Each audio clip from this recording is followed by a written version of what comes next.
Part 4, The Stockade, Chapter 16, narrative continued by the Doctor, how the ship was abandoned.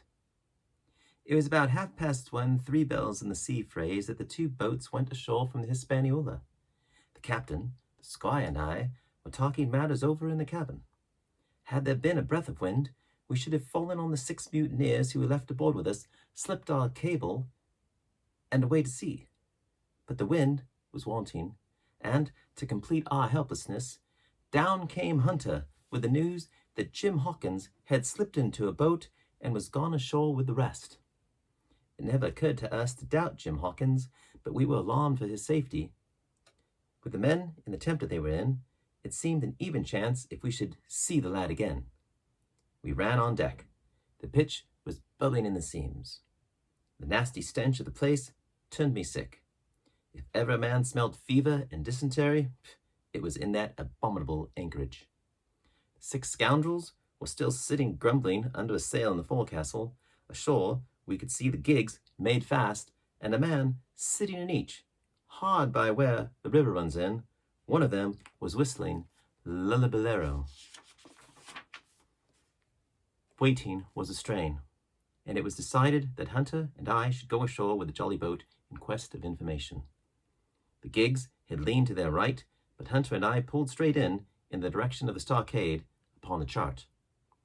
The 2 who were left guarding their boots seemed in a bustle at our appearance. Lullabilero stopped off, and I could see the pair discussing what they ought to do. Had they gone and told Silver, all might have turned out differently, but they had their orders, I suppose, and decided to sit quietly where they were and hark back again to Lullabilero.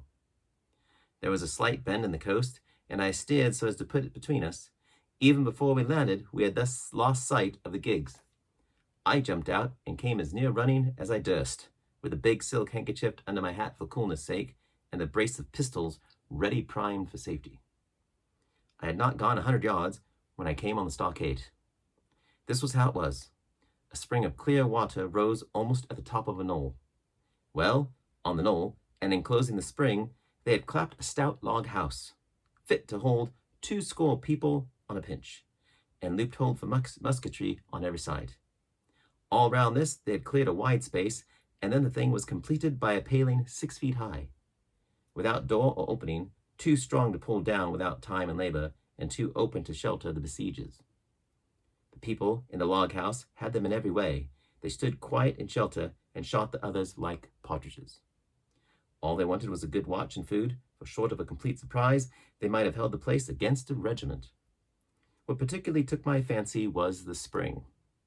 For though we had a good enough place of it in the cabin of the Hispaniola, with plenty of arms and ammunition and things to eat and excellent wines, there had been one thing overlooked. We had no water. I was thinking this over when there came ringing over the island the cry of a man at the point of death. I was not new to violent death. I have served His Royal Highness the Duke of Cumberland, and got a wound myself at Fontenoy. But I know my pulse went dot and carry one. Jim Hawkins is gone, was my first thought. It is something to have been an old sailor, but more still to have been a doctor. There is no time to dilly-dally in our work, and so now I made up my mind instantly, and with no time lost returned to the shore, and jumped on board jolly boat. By good fortune, Hunter pulled a good oar. We made the water fly, and the boat was soon alongside, and I aboard the schooner. I found them all shaken, as was natural. The squire was sitting down, as white as a sheet, thinking of the harm he had led us to, the good soul, and one of the 6 forecastle hands was little better. "There's a man," says Captain Smart, nodding towards him, "new to this work. He came nigh hand fainting, doctor, when he heard the cry.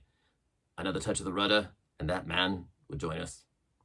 I told my plan to the captain, and between us we settled on the details of its accomplishment. We put old Redruth in the gallery between the cabin and the forecastle, with 3 or 4 loaded muskets and a mattress for protection. Hunter brought the boat round under the stern port, and Joyce and I set to work loading her with powder tins, muskets, bags of biscuits, kegs of pork, a cask of cognac, and my invaluable medicine chest. In the meantime, the squire and the captain stayed on deck, and the latter held the coxswain, who was the principal man aboard. "Mr. Hands," he said, "here are 2 of us, with a brace of pistols each. If any one of you 6 make a signal of any description, that man's dead." They were a good deal taken aback, and after a little consultation, one and all tumbled down the full companion, thinking, no doubt, to take us on the rear. But when they saw Redruth waiting for them in the spod gallery, they went about ship at once, and a head popped up out again on deck. "Down, dog!" cries the captain. And the head popped back again, and we heard no more for the time of these 6 very faint-hearted seamen. By this time, tumbling things in as they came, we had the jolly boat loaded as much as we dared. Joyce and I got out through the stern port, and we made for shore again as fast as oars could take us. This second trip fairly aroused the watchers along shore. The Lillibullero was dropped again, and just before we lost sight of them behind the little point, one of them whipped ashore and disappeared.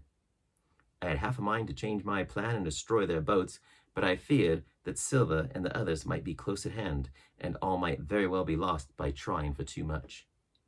We had soon touched land in the same place as before, and set to provision the blockhouse. All 3 made the first journey, heavily laden, and tossed our stores over the palisade. Then, leaving Joyce to guard them, 1 man to be sure, but with half a dozen muskets, Hunter and I returned to the jolly boat and loaded ourselves once more.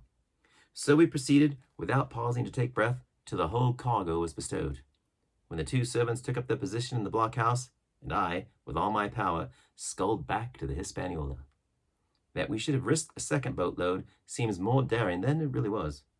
They had the advantage of numbers, of course, but we had the advantage of arms. Not one of them, sure, had a musket, and before they could get within range of pistol shooting, we flattered ourselves we should be able to give a good account of a half dozen at least. The squire was waiting for me at the stern window, all his faintness gone from him. He caught the painter and made it fast, and we fell to loading the boat for our very lives. Pork, powder, and biscuit was the cargo, with only a musket and a cutlass apiece for Squire and me and Redruth and the captain. The rest of the arms and powder we dropped overboard in 2 fathoms and a half of water, so that we could see the bright steel shining far below us in the sun on the clean sandy bottom. By this time, the tide was beginning to ebb, and the ship was swinging round to her anchor.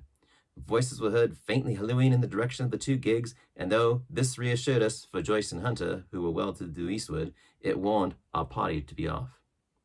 Redruth retreated from his place in the gallery and dropped into the boat, which we then brought round to the ship's counter to be handier for Captain Smollett.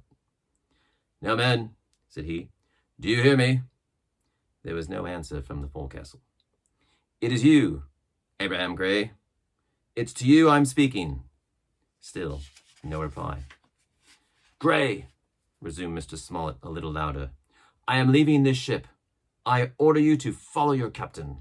I know you are a good man at bottom, and I dare say not one of the lot of you is as bad as he makes out. I have my watch here in my hand. I give you 30 seconds to join me in." There was a pause. "Come, my fine fellow," continued the captain. "Don't hang so long in stays. I'm risking my life and the lives of these good gentlemen every second." There was a sudden scuffle, a sound of blows, and out burst Abraham Gray with a knife cut on the side of the cheek, and came running to the captain like a dog to the whistle. "I'm with you, sir," said he. And the next moment he and the captain had dropped aboard of us, and we had shoved off and given way. We were clear out of the ship, but not yet ashore in our stockade. End of chapter 16.